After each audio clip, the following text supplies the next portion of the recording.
ఈరోజు వైఎస్ఆర్ తెలంగాణ పార్టీని కాంగ్రెస్ పార్టీలో విలీనం చేస్తున్నందుకు రాజశేఖర్ రెడ్డి బిడ్డగా నేను సంతోషిస్తున్నా. ఎందుకంటే ఈ రోజు నుంచి వైఎస్ఆర్ తెలంగాణ పార్టీ కాంగ్రెస్ పార్టీలో భాగమై, కాంగ్రెస్ పార్టీ ఉన్నంత వరకు వైఎస్ఆర్ తెలంగాణ పార్టీ కూడా కాంగ్రెస్ పార్టీలో భాగమై ఉంటుంది. కాబట్టి వైఎస్ఆర్ తెలంగాణ పార్టీ నాయకులు, వైఎస్ఆర్ తెలంగాణ పార్టీ కార్యకర్తలు నాతో పాటు ఈరోజు చాలా సంతోషంగా ఇండియన్ నేషనల్ కాంగ్రెస్ పార్టీలో విలీనం కావడం జరుగుతుంది.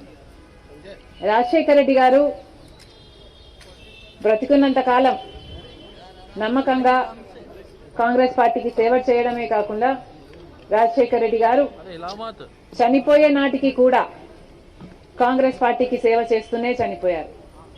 ఈరోజు రాజశేఖర్ రెడ్డి బిడ్డ కాంగ్రెస్ పార్టీలో చేరుతుంది అంటే రాజశేఖర్ రెడ్డి గారికి చాలా సంతోషం, చాలా గర్వం కలిగించే విషయం అని నేను నమ్ముతున్నా.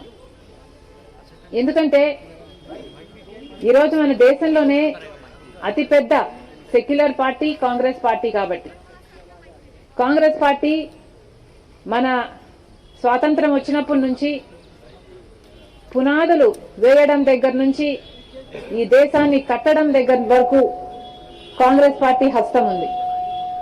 ప్రతి వర్గాన్ని కలుపుకుపోతూ, ప్రతి విశ్వాసానికి, ప్రతి ఫెయిత్ కు నమ్మకం కలిగిస్తూ, ప్రతి సెక్షన్ ఆఫ్ ద సొసైటీలో కలుపుకుపోతూ ముందుకు వెళ్లిన party Congress party. Congress party ముందు కూడా రాహుల్ గాంధీ గారి నాయకత్వంలో, ఖార్గే గారి నాయకత్వంలో ప్రజలందరికీ మేలు చేస్తుందని సంపూర్ణంగా విశ్వసిస్తూ, రాజశేఖర్ రెడ్డి గారి కళ, ఏ కళ అయితే రాజశేఖర్ రెడ్డి గారు రాహుల్ గాంధీని ప్రధానమంత్రిని చేయాలి అని మనస్ఫూర్తిగా కోరారో అది నెరవేర్చడానికి రాజశేఖర్ రెడ్డి గారి బిడ్డ మనస్ఫూర్తిగా పనిచేస్తుంది. కాంగ్రెస్ పార్టీ రాజశేఖర్ రెడ్డి బిడ్డ మీద నమ్మకం ఉంచి తెలంగాణలో వైఎస్ఆర్ తెలంగాణ పార్టీ చేసిన త్యాగాన్ని గౌరవించి ఈరోజు రాజశేఖర్ రెడ్డి బిడ్డను కాంగ్రెస్ పార్టీలోకి ఆహ్వానించడం జరిగింది. ఆ ఆహ్వానాన్ని మేము మనస్ఫూర్తిగా స్వీకరిస్తూ కాంగ్రెస్ పార్టీలో ఈరోజు విలీనమవుతున్నాం.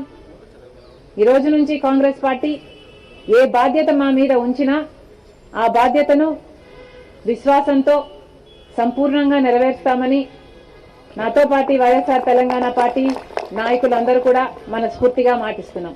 Thank you.